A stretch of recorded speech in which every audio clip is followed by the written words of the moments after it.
evening, distinguished guests, brothers and sisters in the struggle for freedom and dignity.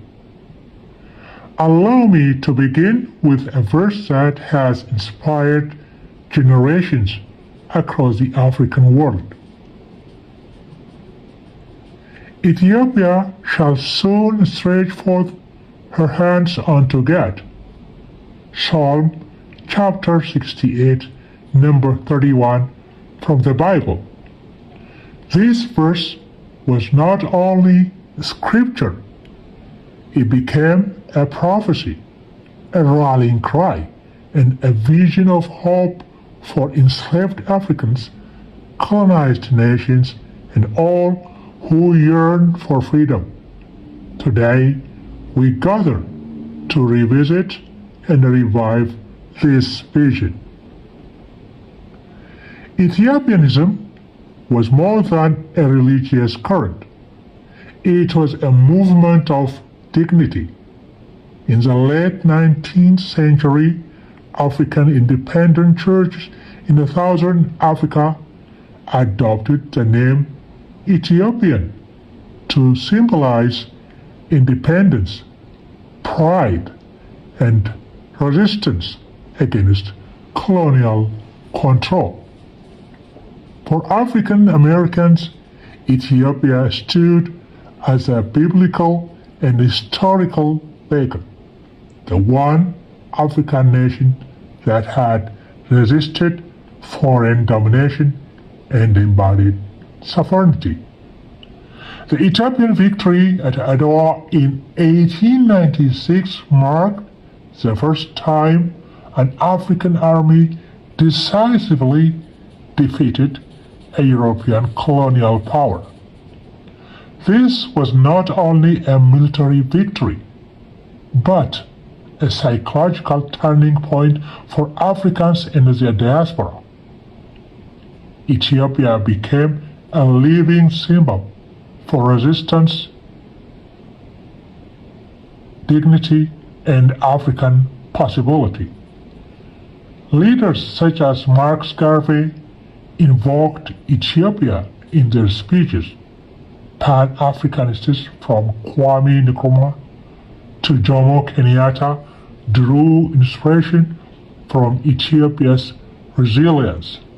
The Italo-Ethiopian War of 1935 to 1941 further cemented this symbolism as black people across the world rallied to Ethiopia's defense. Harlem became the global capital of black political thought in the early 20th century. It was here in 1937 that the Ethiopian World Federation was founded, bringing together African Americans and Ethiopians in solidarity against fascism and colonialism. Harlem churches, community halls, and activists raised funds, organized rallies, and sent volunteers to support Ethiopia. This bond between Harlem and Ethiopia is a powerful reminder that Ethiopianism was not just about one nation, it was about global black unity. Why does this matter now? Because the world stands at a crossroads. Global Pan-Africanism is searching for new vision and energy.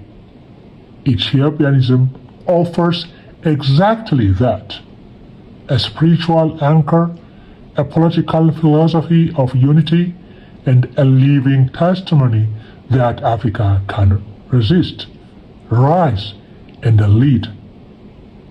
Today, as we face racial injustice, migration challenges, and questions of identity, Ethiopianism can serve as a framework for global African dignity and empowerment. Friends, it is not enough to honor Ethiopianism as history. We must live it today. I call upon you to form Ethiopianism study circles, to establish cultural festivals, to organize international conferences. We must teach our children that Ethiopia was not only a place, but a symbol of pride and possibility. We must build networks between Africa and the diaspora, between Harlem and Addis Ababa, between churches, universities, and cultural institutions.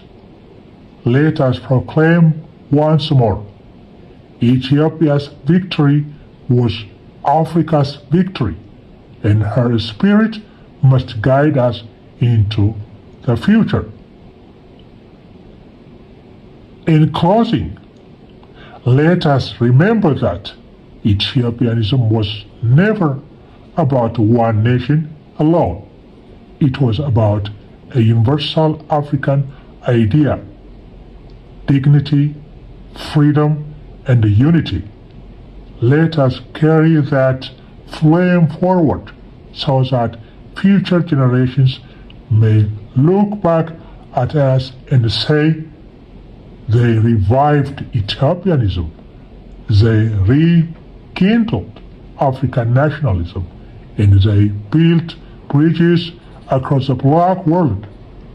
May we walk forward together, hand in hand, in the spirit of Ethiopia and the vision of African unity.